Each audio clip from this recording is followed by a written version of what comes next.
Too much horse cocks for me. What's I'm your getting PTSD. 120? 91? And what does it all mean? Is it even possible to define a person's intelligence by a test? And does who is setting the test and why make a difference to your score? Welcome to this short guide to IQ, made with the help of two highly intelligent experts. IQ really started with Alfred Binet, who was a Frenchman, and he was asked by his government to develop a test that could determine whether people needed remedial help with their education. They later became dubbed IQ, Intelligent Quotient. But he warned against that name because he said they weren't tests of intelligence. What they were tests of a certain kind of ability. So Binet was the originator of intelligence testing, and that led to the concept of IQ that we have today. The idea that somebody could have a general intellectual level that could be measured between 1 and 100. What happened next was that it crossed the Atlantic. Here's a cute and funny link, also American no more links. psychologists. And they decided that IQ was innate, that you were born with it, there was nothing you could do to change it, and that different population groups, different ethnic groups, had different innate IQ.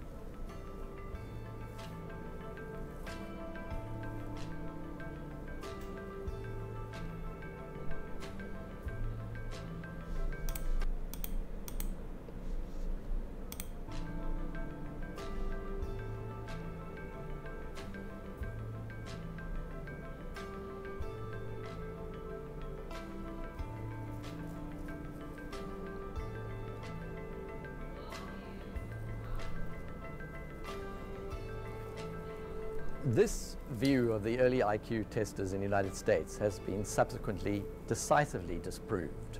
With Ashkenazi Jews, at the time of the First World War, they had lower than average IQs. By the time of the Second World War, higher than average. And the reason for that was that they had better education, better nutrition, and that on average the parents had become better educated as well. So those factors shifted the average IQs. The reason different groups score differently on IQ relates to the fact that IQ tests measure abstract intelligence. In other words, your ability to deal with abstract logic. And that is determined very significantly by what happens in your early years of your life. So if you come from a community where there's a lot of argument, where you're encouraged to read, where you're encouraged to discuss things, on average, it's likely that that community will have higher IQs. IQ tests have often, throughout history, This has not been proven, by the way.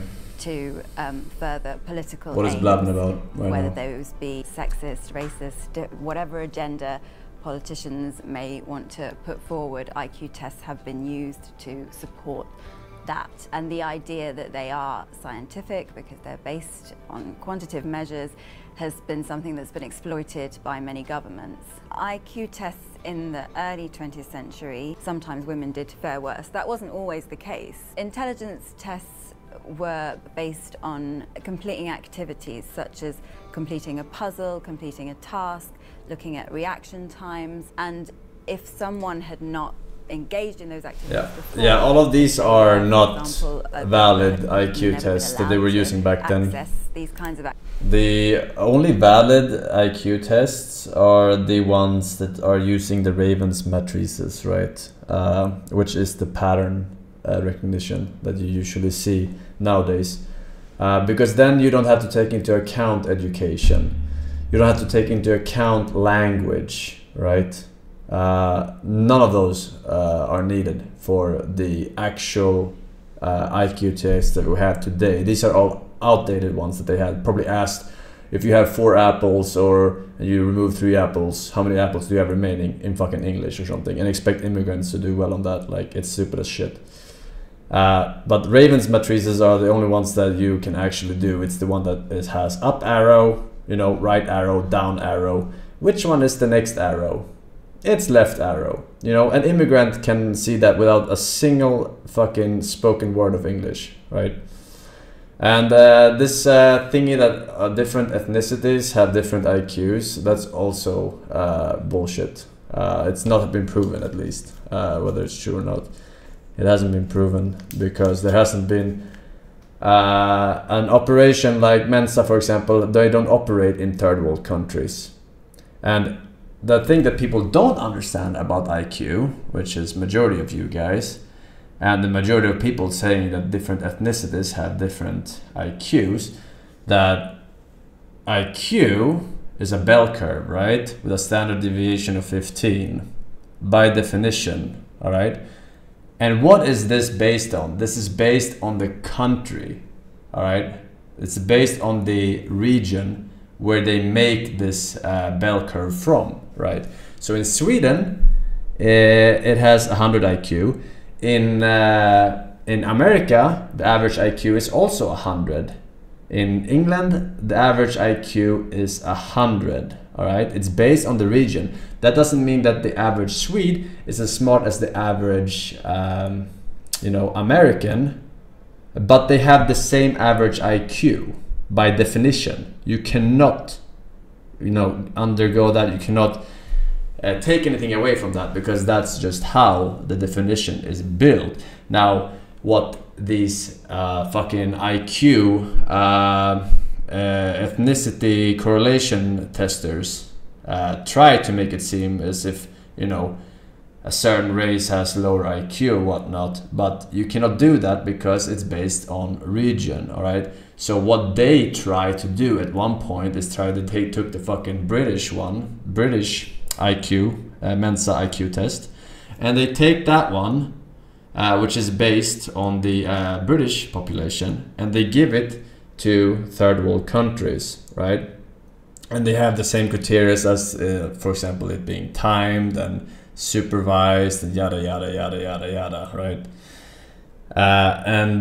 When you do that and they get a slightly lower result, they say, okay, so they have lower IQ, but this could be a lot of fucking different factors that they are too sub-IQ to understand in their formula, right? It could be malnutrition, right? Malnutrition makes you think slower, especially since it's a timed event. Every question you don't answer in time will subtract your IQ, right? So like when people in this show, they don't know what the fuck they're talking about. Like they talk about this old test, they are not relevant. These people saying ethnicities have different IQs, they don't know what the fuck they're talking about. They're all sub-IQ, all right? One of the dangers of IQ tests is that people see them as a measure of intelligence, whereas really what they're measuring is abstract logic. And which is intelligence. Like emotional intelligence. Book smart is just smart. Like long-term memory, like wisdom that they don't measure. I'm not opposed to IQ tests per se. I think that they are useful in measuring abilities in things like maths, science, computer science, because they're measuring the same kinds of things that IQ tests measure. I think the biggest misconception about IQ is that it's the same thing as intelligence, and it's not. We've seen that IQ can change. IQ is the same thing as intelligence, but IQ and intelligence is not the same thing as smart, as people commonly use the term when you know a lot of things, all right? When someone is read up on a lot of things, the majority of people go, oh, that guy is smart. He knows a lot about politics. He knows how the government works. He knows, oh, this guy is very smart. He's a doctor. He has read, all the biology and whatever is needed, right? But it's not the same thing. The intelligence is the ability to absorb knowledge at a better rate than someone who is not as intelligent, all right? So they have an easier time becoming what is commonly known as smart, right? I hope you enjoyed my TED Talk, chat. And can now differentiate. And education can change IQ. It is not fixed. I would hope that intelligence would never be used as a concept to make political decisions over whether or not someone has access to education, access to healthcare, access to freedom of movement, access to any of these universal human rights. Intelligence is a multifaceted thing, and multifaceted things can't really be measured in terms of a single number, which is what IQ tests give you. And when they've looked at the genetics of intelligence, there are thousands of genes that are implicated. So it is a much more complex thing than what is measured by a single IQ test. Says a lot about you now that you still don't know what graphic settings mean in games. Because I don't give a shit. That's the simple explanation. If I need to understand something, I will understand it. But I simply cannot be arsed to learn graphic settings in games, alright? Fucking countries, locations on a map that I will never visit, right? It's useless knowledge, alright? History, useless knowledge, alright? History shapes the future. No, shut the hell up. Nothing ever happens, man. So that way, you have room for things that is absolutely of the essence in that specific moment to learn, right? It's the best possible thing. That's why I suppress so much shit, alright? So much shit. Like, I don't remember shit about shit, but that's only useless shit. If I need to learn something, if I need to study math for something, I will learn it, alright? I've suppressed all my math, pretty much. But if I had to relearn it, which I don't really, because nowadays you can just type a question into fucking Google or something else and you will find the answer.